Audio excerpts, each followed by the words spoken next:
श्री स्वामी समर्थ. नर्मदे हर. बाळाप्पा महाराज अक्कलकोटास परत आल्यावर भक्तगणांच्या अनेक वर्षांच्या परिश्रमातून दाजीबा भोसलेंच्या वाड्यासमोरील मोकळी जागा त्यांना संस्थानकडून मिळाली. 8 ऑगस्ट 1901 रोजी जमिनीचे कागदपत्र हाती आले आणि मठाचे बांधकाम सुरू झाले. गावोगावच्या भक्तांनी सहकार्याचा हात दिला. बाळाप्पा महाराजांचे मुंबईत असंख्य भक्त होते. मुंबईतले त्या काळातले प्रख्यात कायदेपंडित सर चिमणलाल सेटलवाड यांना एक असाध्य व्याधीने घेरले होते. विष्णुपंत पानवलकरांच्या माध्यमातून ते बाळाप्पा महाराज यांच्या चरणी आले.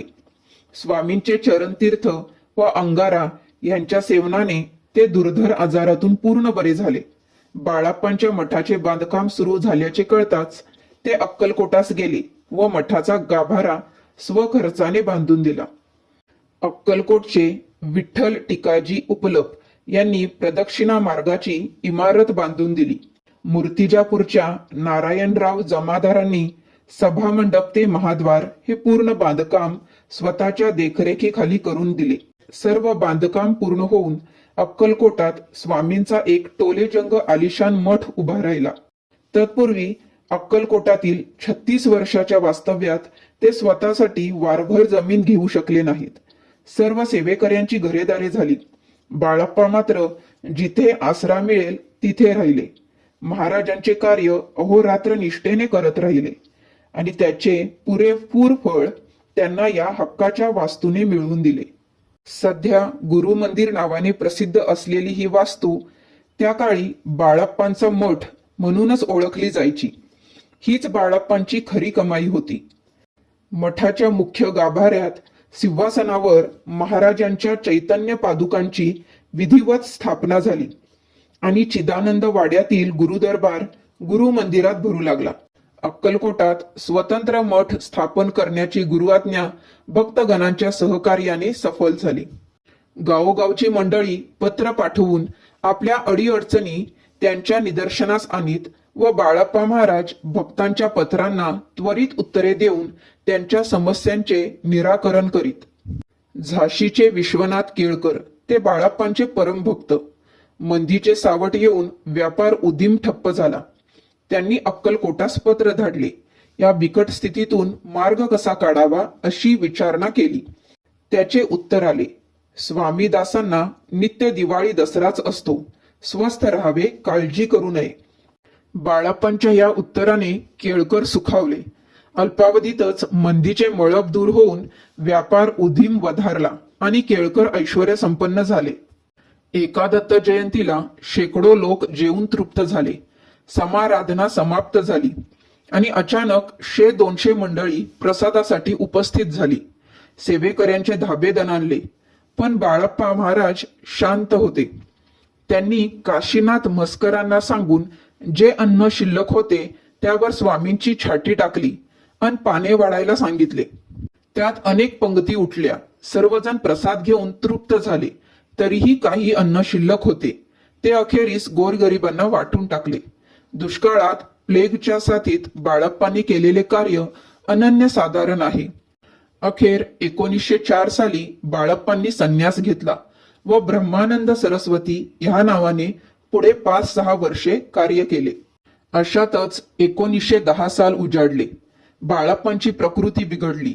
गावोगावच्या भक्त मंडळींना कळविण्यात आले. उत्तराधिकारी म्हणून नियुक्त केलेल्या गंगाधर पंतांना त्वरित बोलावून घेतले. बाळाप्पा महाराजांची निर्वानिरव सुरू होती. वाणी क्षीण झाली होती.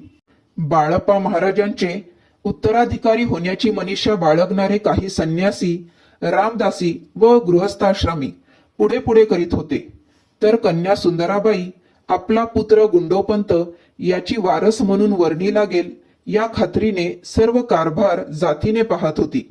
अशातच एके दिवशी बाळाप्पा महाराज प्रसन्नपणे हसत मठाच्या महाद्वाराकडे बोट दाखवत म्हणाले, तो पहा, आमच्या गादीचा वारस आला आहे. सर्वांनी माना उंचावत आश्चर्याने पाहिले. तर खरोखरच एक उंच भव्य दिव्य देहयष्टीचा तेजस्वी सत्पुरुष हातात सामान घेऊन सपत्नीक उभा असलेला दिसला. त्यांना पाहून सारेच अवाक झाले. काहींचे चेहरे काळवंडले, मठ घशात घालण्याचा बेत असणारे चडफडले. बाळाप्पांच्या कन्येला हा मोठा धक्का होता. गंगाधर पंतांच्या आगमनानंतर तिचे वर्तन बदलले. बाळाप्पांच्या शेवटच्या दिवसात गंगाधर पंतांनी त्यांची खूप सेवा केली. बाळाप्पा महाराज हलक्या आवाजात त्यांच्याशी बोलत, चर्चा करीत. अखेरीस माझी माळ मी तुला देतो आहे असे म्हणत त्यांच्या मस्तकावर आपला कृपाहस्त ठेवला. पौष पौर्णिमा 1910 रोजी गुरुगादीचे सर्व अधिकार गंगाधर पंतांना बहाल करण्यात आले. मंगळवार फाल्गुन शुद्ध चतुर्थी 1910 बाळाप्पांनी स्नान करून श्रीचरणांवर मस्तक टेकले. सर्व हालचाली क्षीण झाल्या होत्या. अखेरचे वेध लागले होते. गाभाऱ्यातून बाहेर येऊन सभा मंडपात आसनावर बसले. प्रचंड जनसमुदाय जमला होता. सर्वांचे चेहरे उदासवाने झाले होते. त्यांच्याकडे पाहत हात उंचावत म्हणाले, अरे असे काय करता? मी कुठेही जाणार नाही. या आसनावरून उठून आत जाऊन बसणार. काळजी करू नये. एवढ्या गर्दीतून वाट काढत एक फोटोग्राफर पुढे आला. त्याने छायाचित्र घेतले. बाळाप्पा महाराज एकटक श्रींच्या फोटोकडे पाहत होते. हातात जपमाळ होती.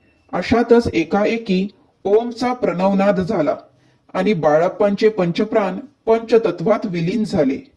शांतपणे त्यांची प्राणज्योत मालावली. ब्रह्मानंद सरस्वती ब्रह्मलीन झाले. बोला श्री स्वामी समर्थ. नर्मदे हर. बाळाप्पा महाराज की जय. जय शंकर.